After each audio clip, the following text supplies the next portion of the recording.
sentiments with finding out that Tyra is suing Netflix for her basically portraying her as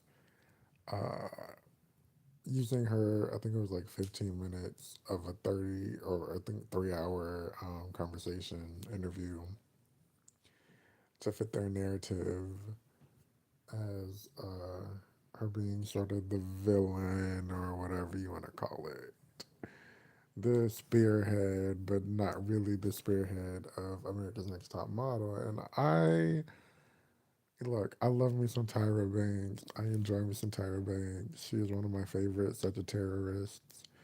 But she's definitely such a terrorist thing right now with this lawsuit that I hope gets somehow thrown out. I don't know what's the process, but it was the lawsuit was like they hope it's a trial and the jury sets a fair amount of money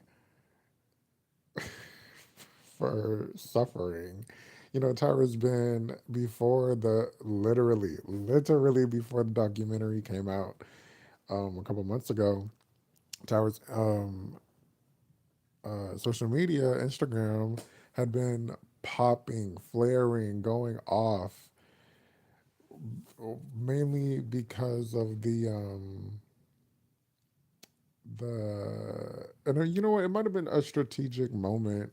Let's build up all these little things, and then we know that the Netflix documentary is going to come out soon, so let's just build up like the frozen hot chocolate or hot whatever it was, shoot, frozen ice cream. I think that's what it was.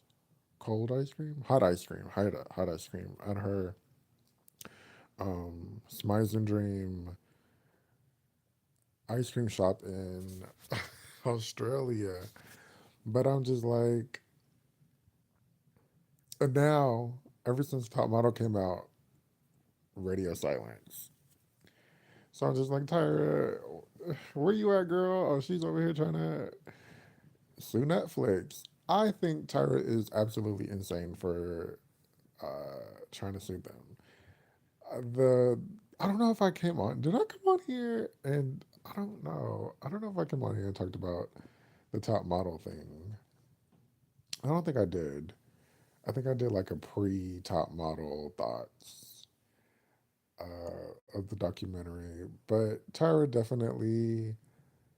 I mean, you give them. This is what I've learned about like reality TV, and this is what I've heard. Don't give them what you what, like. She gave them the different sides, or she gave them that. What am I trying to say? She gave them that negative or backing out or less accountability comments and actions. So they're gonna use that definitely. And my other thing about this is she's like, you guys are using my 15-minute conversation to fit a narrative.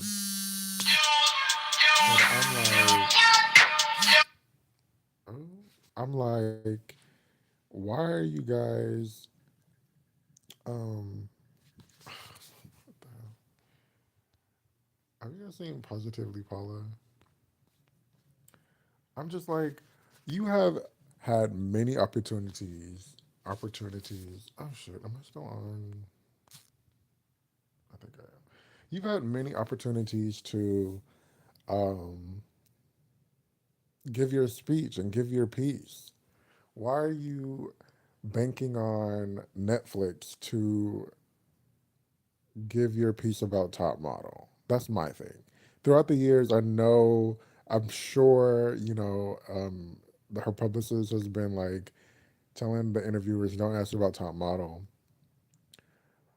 But you had, when it resurged, and you had all that time in between to say something. You had, when it resurged in 2020, Oliver Twix said, let's sit down, let's have a conversation. And she was pretty much like, okay, you're not paying me, so we're not going to do it.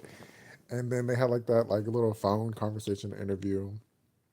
talk, FaceTime talk, and I was just like, yeah, I thought she was gonna do it then. I thought she was gonna at least say something then. And then like throughout the year and throughout the last couple 5, 6 years, she's kind of sprinkled little things about it, but not really. So I'm just like, if you wanted to say something and clear your conscience, clear the air about Top Model and the different um, things that people have been talking about it, you've had plenty of time. But now the clown it came back to bite, and Netflix used used your formula against you, and you don't like it. That is the hilarious part. Let me see what Adrian said. Adrian, let's skip. I read that Tyra Banks is suing Netflix because she didn't like the edit. She said Instagram, bitch, for real. She continued with the laughing for editing a caption. Welcome to the party, gal. Exactly.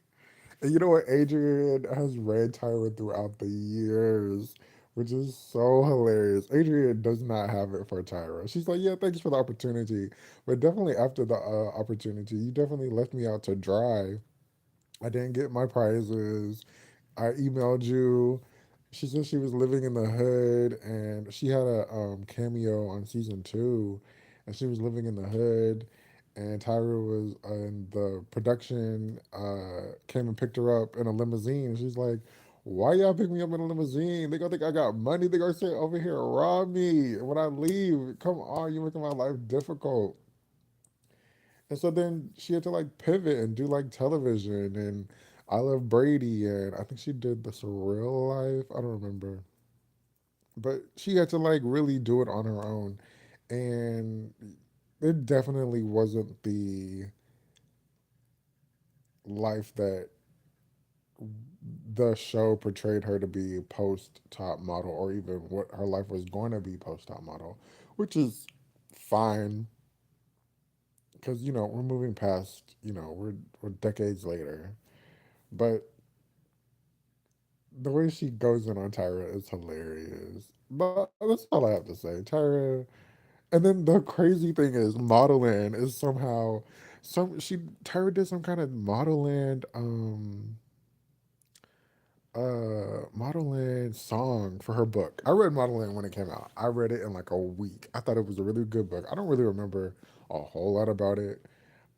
But it's having like a research on Twitter and people are like buying it and she did some kind of song for it and it's going like viral on Twitter and I was just like, this is this is crazy. But you know what? Tyra definitely stamped, there's certain things that you do as a creative that stands the test of time and books, music, television, all those things definitely has kept her relevant and kept her standing the test of time, which is hilarious and so crazy. That's what I say. Shout out to Tyra at the end of the day, but girl, drop this lawsuit. Bye.